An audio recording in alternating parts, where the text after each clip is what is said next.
আজকে আমি একটা ভিডিও দেখি হতাশ হয়েছি, কারণ ভিডিওটার ভিতরে দেখা যাইতেছে কতগুলা বাচ্চাদেরকে আঘাত করতে আছে একজন লোক। আসলে আমি ভিডিওটা অনেকক্ষণ পর্যবেক্ষণ করলাম যে এই লোকটা কে এভাবে শিশুদের উপরে আঘাত করতে আছে। তো আপনারা ভিডিওটা দেখেন, দেখলে বুঝতে পারবেন।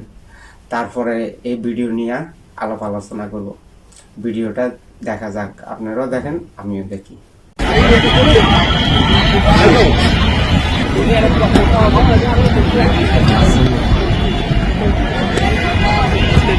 বাচ্চা কাচ্চা খেলোয়াড়রা কিছু খেলতেছিল, ফ্রকটা সর্বমিত্র করলো কে? বাচ্চাদের গোল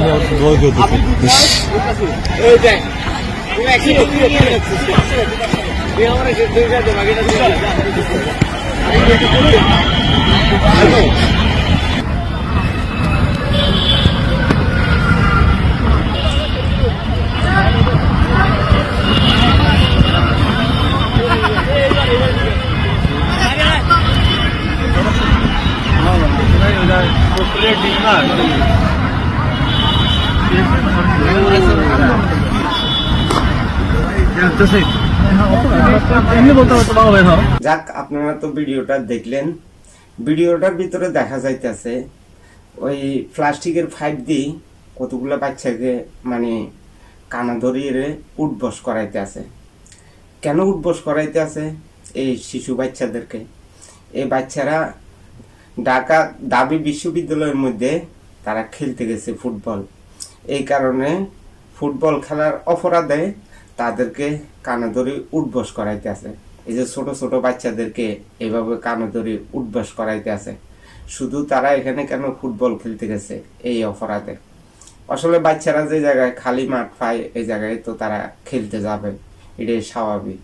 জামাত শিবিরের যে ডাকসুর প্যানেলের নেতা আজকে দেখলাম যে এই ছাত্রদের উপরে নির্যাতন নিপীড়ন করতে আছে। তো এই জামাত আসলে একটা নিষিদ্ধ সংগঠন ছিল। এই দলটাকে আবার রাজনীতি করার জন্য সুযোগ করে দিয়েছিলেন আমাদের শহীদ প্রেসিডেন্ট জিয়াউর রহমান। তারা এখন সুযোগ হয়ে বাংলাদেশের জনগণের উপরে নির্যাতন নিপীড়ন করতে আছে। তাদের পূর্বপুরুষেরা যেভাবে বাংলাদেশের জনগণের উপরে নির্যাতন নিপীড়ন করেছে, ঠিক একে দ্বারা অব্যাহত রেখেছে জামাত শিবিরের নেতা কর্মীরা, এনসিপির নেতা কর্মীরা বাংলাদেশের জনগণের উপরে নির্যাতন নিপীড়ন করতে আছে। তো এই নতুন প্রজন্ম যারা দেখেন এই 1971 সাল জামাতের যে অপকর্ম, তাদের দেখার সেই সুযোগ হয় নাই। এই ভিডিওটা দেখিয়ে বুঝতে পারব। তো আমি হতাশ হয়ে গেছি, কারণ তারা ছোট বাচ্চা, তারা তো খেলাধুলা করতে পারে, তারা যেখানে সুযোগ পাবে ওইখানে গিয়ে খেলাধুলা করবে, এটাই স্বাভাবিক। কিন্তু এভাবে নির্যাতন নিপীড়ন করা আসলে এটা কিন্তু ঠিক হয় নাই। তো আসলে এটা ন্যাক্কারজনক ঘটনা। এই ঘটনার জন্য আমরা তীব্র নিন্দা ও প্রতিবাদ জানাই।